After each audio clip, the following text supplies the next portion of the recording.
Welcome, everyone.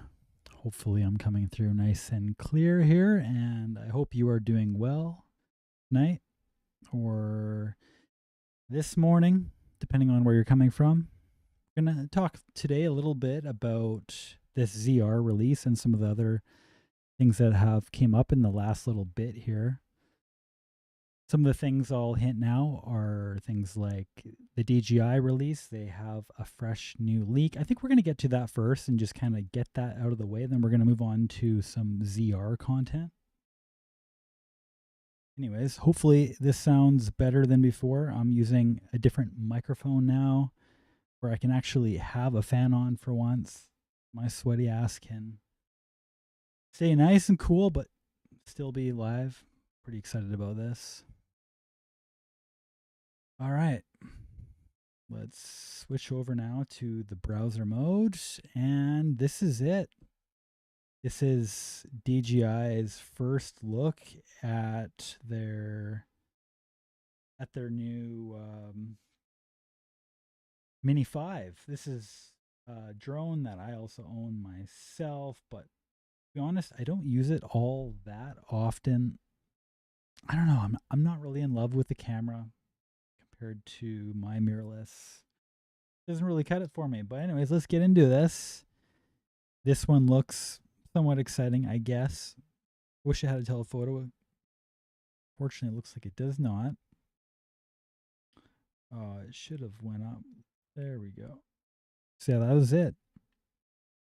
Just teasing the 1-inch sensor on this Mini 5 Pro.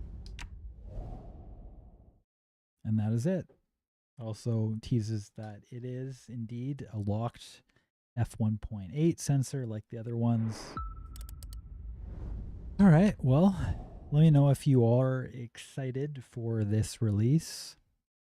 I'm going to have to tell myself not to buy this one because I bought the last DJI Mini 3 Pro and I barely used it, and now I have the 4 Mini Pro and I barely use that. So the launch date again on this is September 17th at 8 a.m. EDT, 1 p.m. PST. Anyways, that's enough of that. Moving on to this Nikon release, or some of this new Nikon release. Nikkor is working a bit more on some cinema glass and lenses, which is pretty interesting to hear considering how they've just been on an absolute tear of releases over the last while. It's really actually pretty impressive considering they've only acquired Red. What is it? I think it was at the bottom of this post. Oh, maybe. Oh, sorry. The April of 2024 is when they first acquired Red, and the fact that they've been able to get so much done in so little time, it's really impressive. This is why they're my favorite company currently. That's amongst the top competitors. They're really doing it great compared to a lot of the other manufacturers, and it seems like they support their cameras for quite a while, which is really important.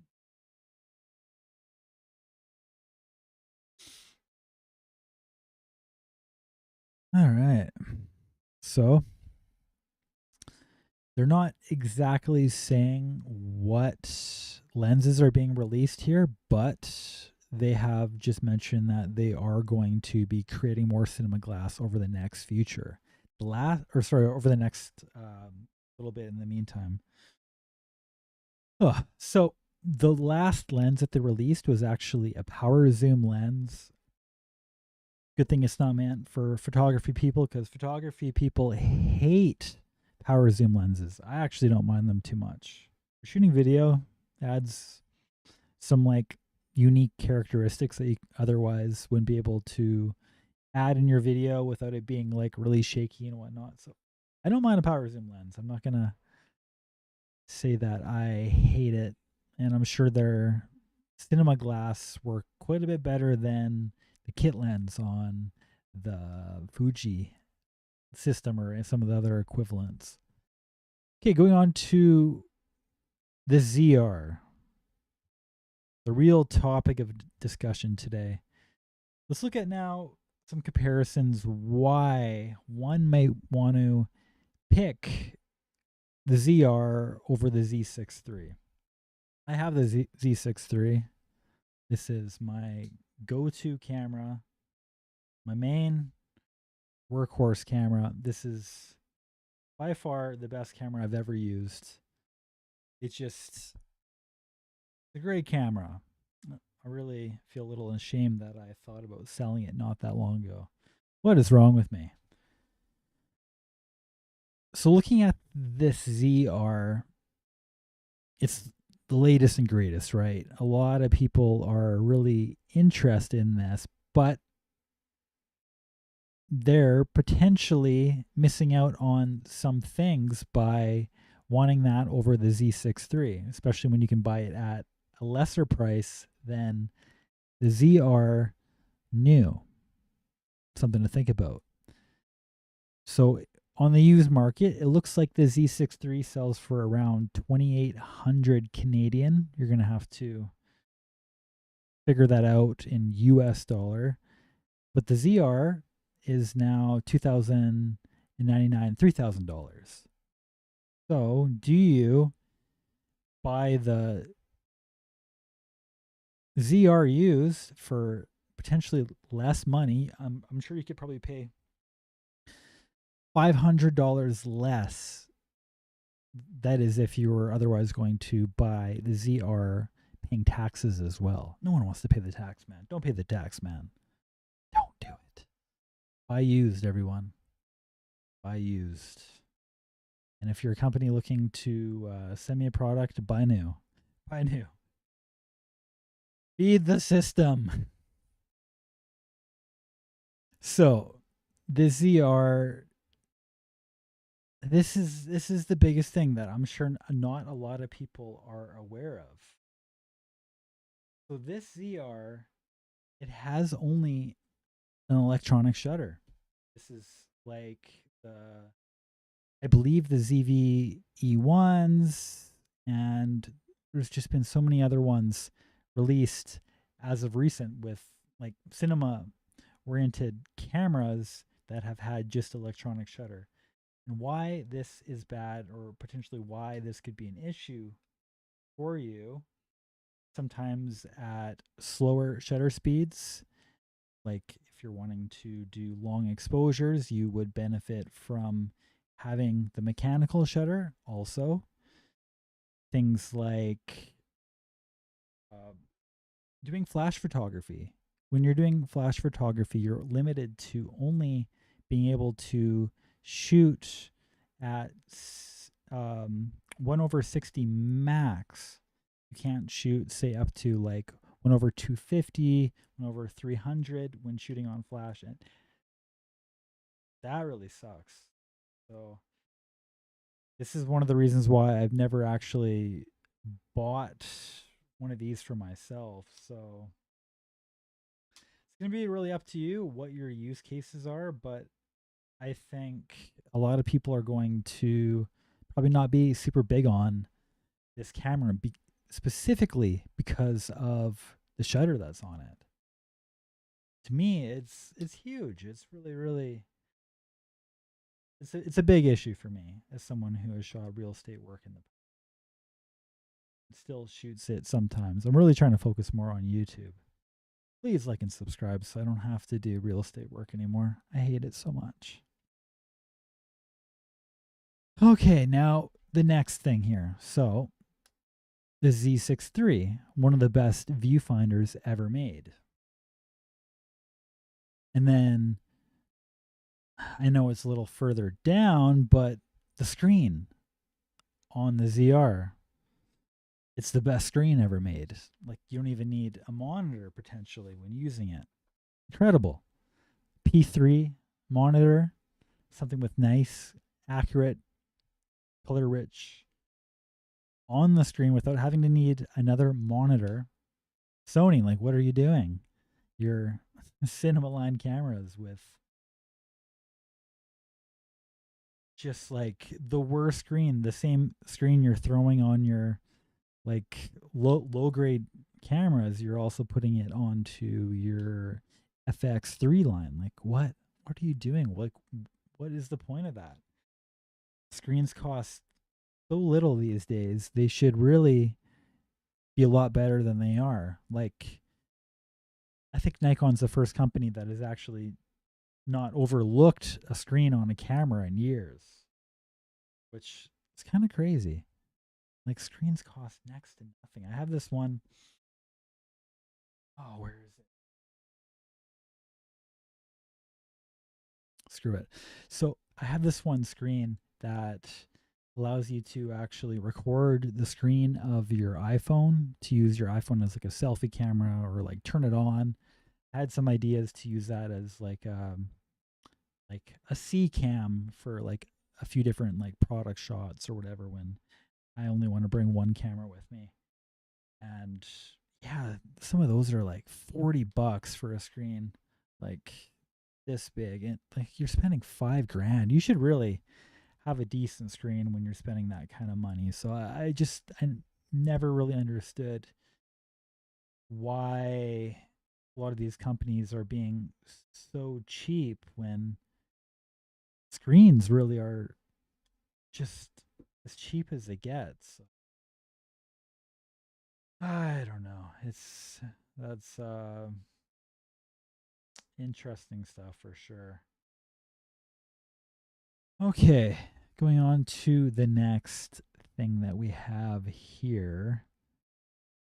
Um, Internal audio. This is actually really big.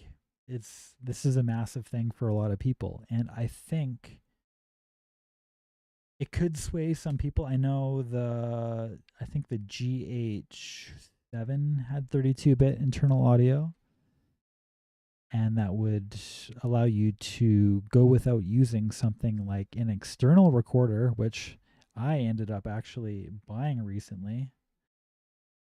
These aren't cheap. These really are not cheap devices. This is the Zoom F3. I've actually been thinking for a while now that I've been wanting to increase my audio quality, and this gives me that 32-bit float audio and a better preamps. And a lot of these Nikon cameras actually have pretty poor preamps inside them. Like when I'm shooting on this Z6III, it really suffers with its linear audio, recording 24-bit audio, but the preamps in it don't really compare to another external recorder I'm learning as of recent. So I found that I've just been never really been able to clean up my audio when I record directly into like this camera here, even though this is like a really nice um, hybrid camera. It still has terrible preamps, in my opinion.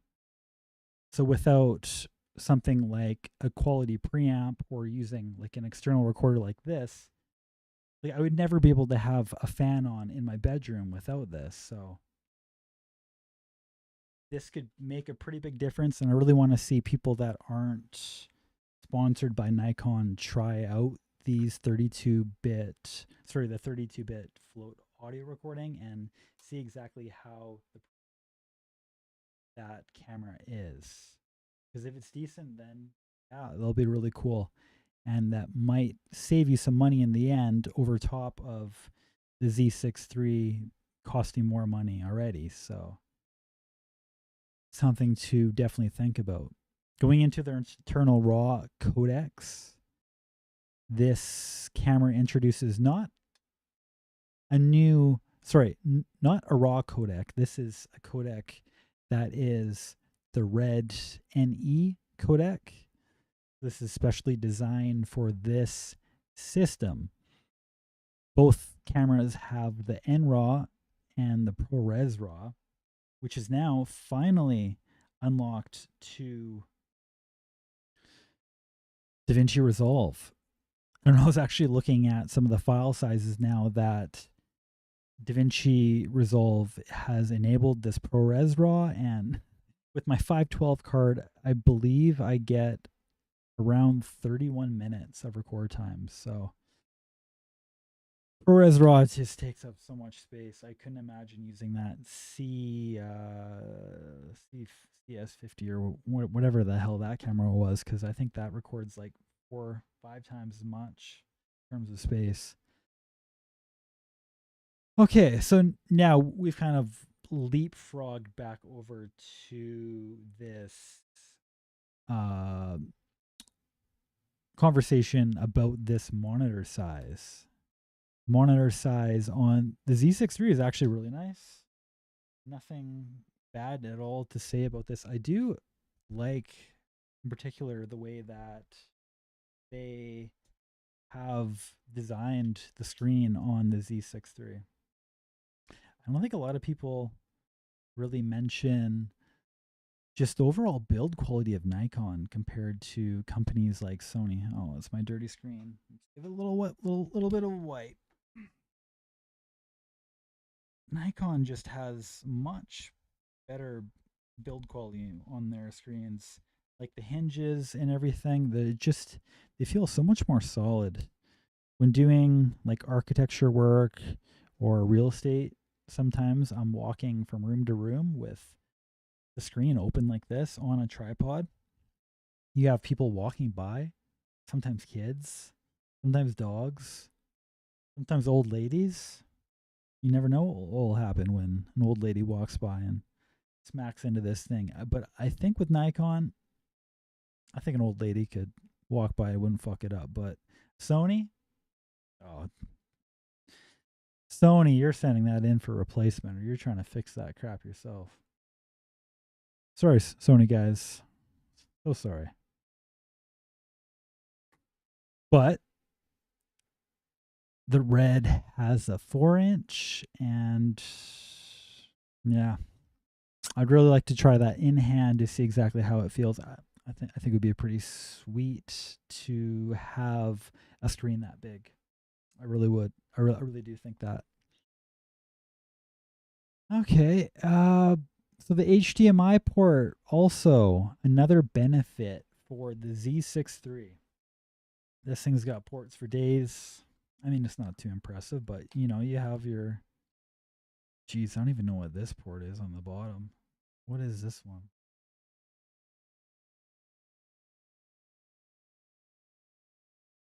There's a port like right here on this side, and I have no idea what that is. And then you have your. Looks like it's for like a trigger. Yeah, I think it's for like a trigger or something like that. Full size HDMI. Don't use it often, but if I were to want to use this camera for streaming, that would make that really easy. Having micro HDMIs, they're just so flimsy. There are a lot of different cage accessories that you can add on to it that will actually lock in the um, micro HDMI. So it's not maybe the biggest issue, but I could really see it being a bit of an issue if you don't want to cage the camera up, especially with its really nice small portable body. I don't want to leave it small at times, right? Like if you want to bring this camera everywhere, which I mean, if I had the ZR, I probably wouldn't even bring the X-M5 with me because it's that small. Put a nice small little lens, like maybe my Voigtlander Ultron. Oof. How's it going, whoever's in here? Speak up. How are you doing tonight? Okay, looking at the IBIS on this camera. This is 7.5 stops, and the Z6III has 8 stops. Is there really a difference in stabilization? I'm curious. Let's see. Z6III versus XR. Oh, person who was in here didn't want to say hi. That is so sad. So it looks like, yeah, you are getting a bit of a cut when it comes to Z6III versus ZR stabilization. Huh. Interesting.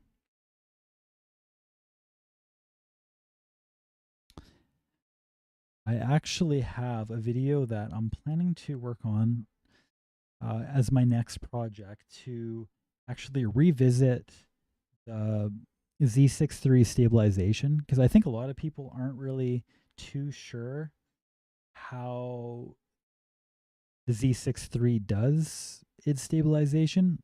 Like, you have your normal and then you have your sport mode, but after watching the reviews of people reviewing the ZR, it was obvious to me that people didn't really understand what the stabilization modes did. And these are reviewers. So, because of this, I think the average person could probably learn something revisiting the test. I've already done it once before. Go watch that video. I should leave that video actually in my comments.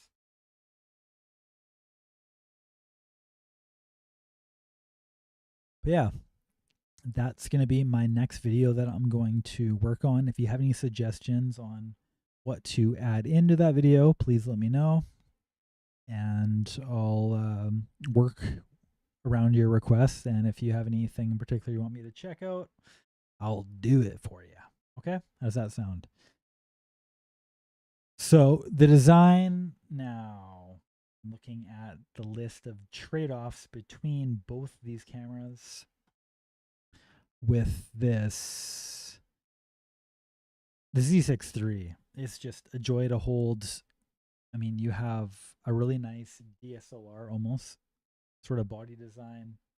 It has a really nice grip, tons of buttons, lots of customization in its workflow when using it. Like, this is just how a camera should feel, honestly.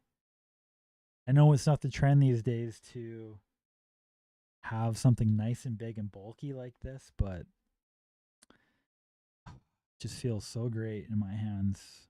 And you can really set this camera up the way that you want a camera to be set up if you spend the time in getting to know the system. And I've had this camera now. I know the Z6III quite well, and it's been a good camera for me. I think this mount and their lenses are great, and the ability to use other system lenses is great. Cameras are designed really well, priced fairly, although I still think all cameras cost way too much. So much money. But going back into the design of the ZR, it's slim. Like, this ZR body is really it's leaving quite a bit to desire when it comes to how it feels in hand. It's definitely lacking, in my opinion. And I mean, it's just kind of a sign of the times, right? Everyone wants a camera like this. And it's not going to stop people from buying it, that's for sure. And I mean, I'd probably buy it too. Even with my 3D printer, I can print I can print a grip on it. It's really not a big issue anymore. And then, especially with that grip, maybe you could actually add in some more attachment points to it. This is a cinema camera, and it's really lacking attachment points. Another thing that is not necessarily a plus for the Z6III, but you should know that compared to other cameras in the market that are cinema cameras, this is without any sort of mounting points. But yeah, it's pretty slim. The weight that it is, it's impressive that they were able to build a camera that small. So because of this, I think some people that were even looking at cameras like the X-M5, which is recording me right now, actually really like this camera. The X-M5 is, 200 grams lighter, but it's lacking a lot of things. One of which being stabilization. It's not a perfect camera, but I think the video quality is actually pretty good on the X-M5 for what it is. It's a really great camera. So I think for the average person, they could definitely get away with this camera by itself, even with the kit lens. I'm recording with the kit lens right now. I mean, it's not too bad. I'm actually waiting in on the Viltrox 25 1.7 for some bokeh and all that for for these shots. I'm not really a huge fan of my background crew. A little self-conscious about it. It's all right. But yeah, if you were to be able to shoot at like say f2, it looks not bad. Looks not bad. But yeah. Okay, so we just discussed one thing. What was it? I just stepped right over it. Oh, what the hell? So, that really had me remember something in regards to this camera. Small, yes. Okay, well, I'm gonna get back to that. Let's now talk about the memory card situation. So, the secondary memory card for the ZR is a UHS-2, and I'm still not really sure why they went with it. It had to have been a space thing. No one's really including that currently in their cameras, so that is a bit of a downside for the secondary memory card. You still have, of course, your CF Express Type B slot in here.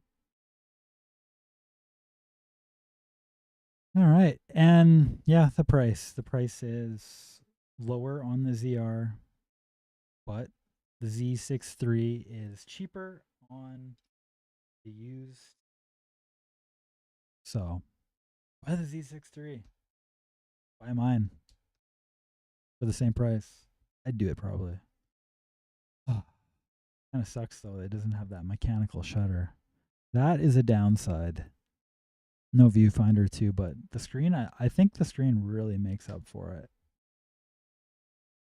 Okay, moving on to the next topic because I forget what the hell I was going to say with the last thing. Oh, it's really bothering me. I'm going to bring it up if I remember it. I'm going to bring it up. Before I forget, let's now talk about I'm actually running now a news site for myself on my website. I would appreciate if you all would come check it out. I'm going to create a follower, like a mail list pretty soon here. And I'll keep you up to date, and you'll be able to actually look through my YouTube video content where everything is kind of summarized. I show some photos that are some of the main points of my videos. And this is what the website looks like. I'm just starting it out. Going to try and format it a little better, but it's just devinzacharias.com/camera news. That's it. I'm going to have this linked again. Come check it out. This is from today's video. And there will be some YouTube links on the page here. And these are some of the comparisons from that video. Talk about it, some of the limitations, good stuff. I'm going to try and maybe make some of these photos a little smaller. Let me know what you think. Overall, it's just kind of a rough draft and just starting out at this, but I hope you all come and look at that. And I hope it provides value to you in the future. All right, so going on to Cirrus Aurora 35 1.4. They're releasing their second of 5 planned full frame primes. This prime now is a successor of the Aurora 85 1.4, showcased in Amsterdam last week. The upcoming 35 1.4 is the second. Yeah, I already said that. What are you doing? Time for bed for me. Looks like it has an aperture ring, which is nice.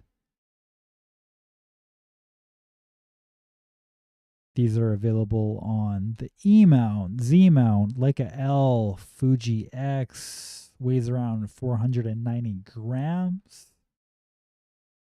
62 millimeter front filter thread. Has advanced nano multi-coating.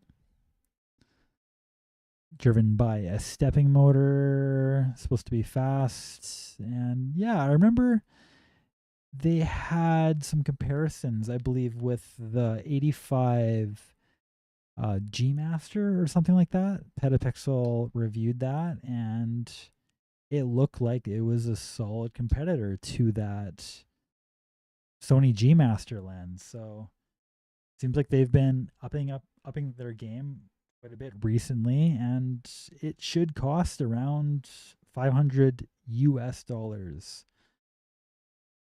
So for that price, if it competes with a GM lens, that's pretty good. So September 29th, check it out. Going on to the next, or the last topic we're going to be talking about today. This is the SongRaw. SongRaw. What is SongRaw? I don't know. Actually just stumbled upon this brand recently. Well, just tonight when I was looking over my topics I should go over, and yes, this is a new lens new lens manufacturer out of China. Let's check out some of these samples. Yes, these were first posted April 18th, so geez, this is old news. But yeah, interesting lens. 1,000 is a lot of money though for an entirely new company. I wonder like who they have affiliation with, if any other major company. Shipping policy. I wonder where they. I assume overseas, China. International shipping taking 4 to 20 days. Yeah, I don't know if I would go with this one, guys. I would hold off on that, but it looks like it's designed well. Looks kind of like a Viltrox, honestly. Looks like they redesigned the Viltrox lens.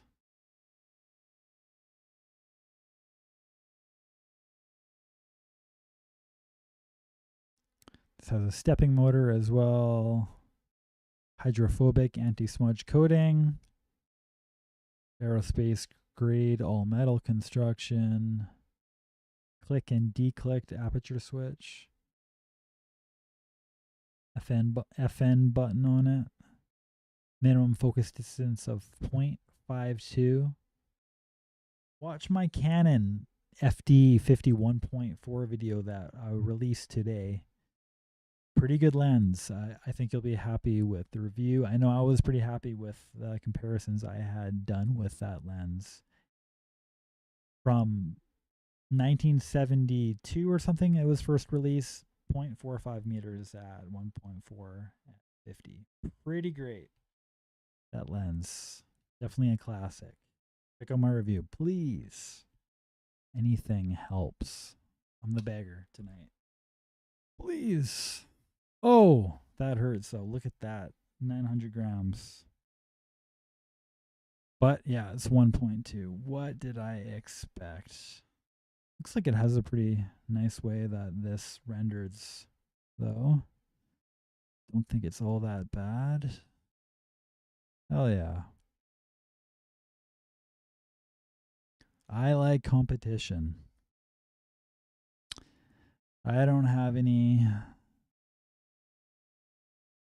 in the game, so more competition is always nice. It brings down the cost of lenses for most of us, so that is good. But anyways, what did you think about what was said today? Do you have any opinions on these releases? The ZR. I know this is the second time I've spoke about the ZR, but it's an interesting camera. I really don't know what to think about it. I want it, but do I need it? And is it a good investment? I think it's not a good investment, really. There's just, I don't know. I think I was much better off buying this this field recorder, like the Zoom F3 field recorder, than buying the ZR for, say, better audio quality, especially because I can use this now for streaming. So hopefully this improved this stream's audio quality, and that it's actually listenable now that I'm not using a wireless mic for this. But anyways, really curious what you guys think about the ZR. You guys fucking with it or not? Let me know. And if you're buying a SongRaw autofocus 50mm, really tell me how that works out. I've no clue. Anyways, thank you. My bedtime. See you. Bye bye.